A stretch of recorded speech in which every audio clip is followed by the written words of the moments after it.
कर्नाटक में कांग्रेस की जो स्थिति है वो एक तरफ कुआं एक तरफ खाई वाली स्थिति है।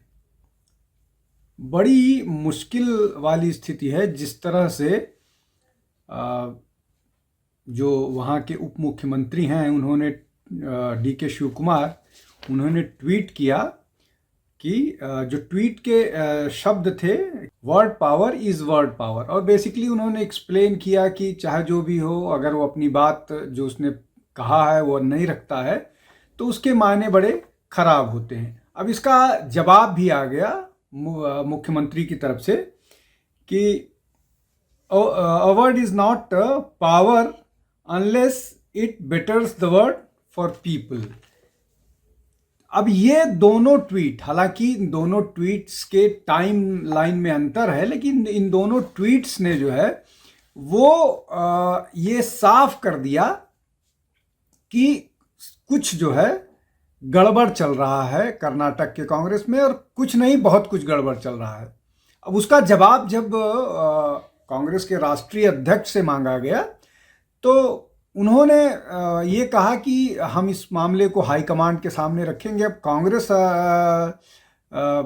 अध्यक्ष का हाईकमांड कौन है, ये हालांकि अगर आप सामान्य उसमें जानने की कोशिश कीजिएगा तो कांग्रेस अध्यक्ष का हाईकमांड कोई नहीं हो सकता है, लेकिन शायद कांग्रेस में ऐसा होता है कि वहाँ पर अध्यक्ष कोई भी हो लेकिन हाईकमांड हमेशा गांधी परिवार से ही कोई होता है।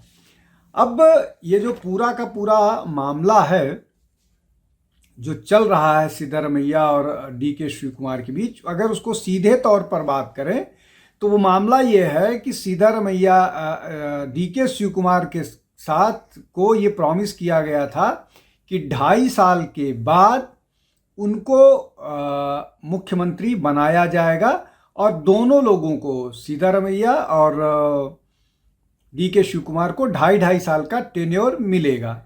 लेकिन जब भी इस तरह की बात होती है तो इस मामले को ये मामला टल जाता है और घूम फिर करके डिसिप्लिन इनडिसिप्लिन का मामला आ जाता है। अब इसमें एक और बड़ी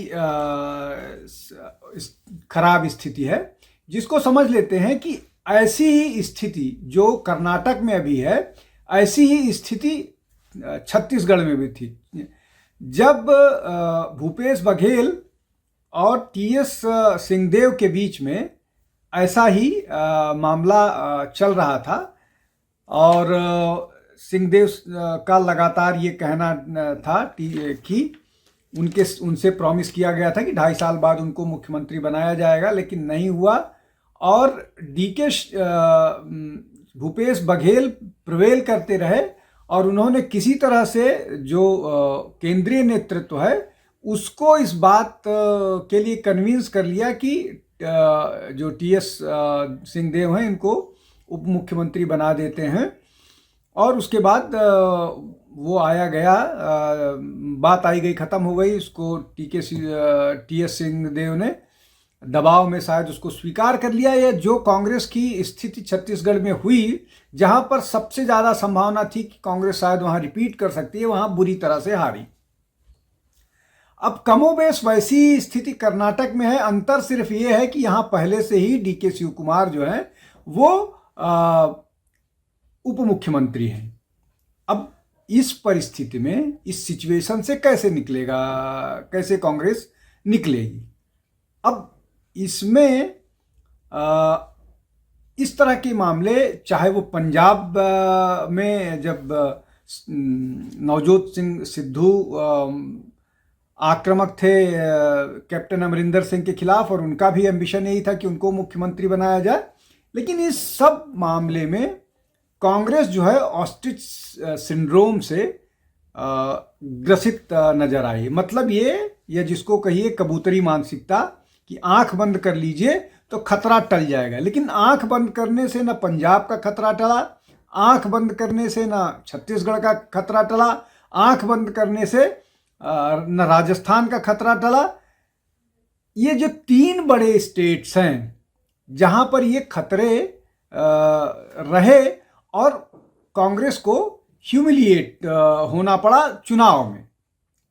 लेकिन अब इसमें मुश्किल ये है कि कांग्रेस नेतृत्व तो कोई निर्णय ही नहीं ले पाया, अनिर्णय की स्थिति थी।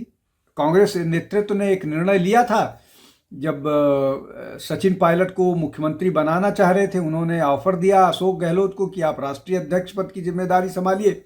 लेकिन जब अशोक गहलोत ने राष्ट्रीय अध्यक्ष पद की कुर्सी ठुकरा करके राजस्थान रहने का निर्णय किया मुख्यमंत्री के तौर पर, कांग्रेस कुछ नहीं कर पाई और कांग्रेस उन पर कोई अनुशासनात्मक कार्यवाही भी नहीं कर पाई।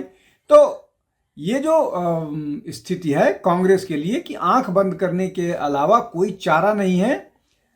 लेकिन क्या कर्नाटक में ऐसी ही स्थिति बनी रहेगी और कर्नाटक में क्या स्टेटस को करके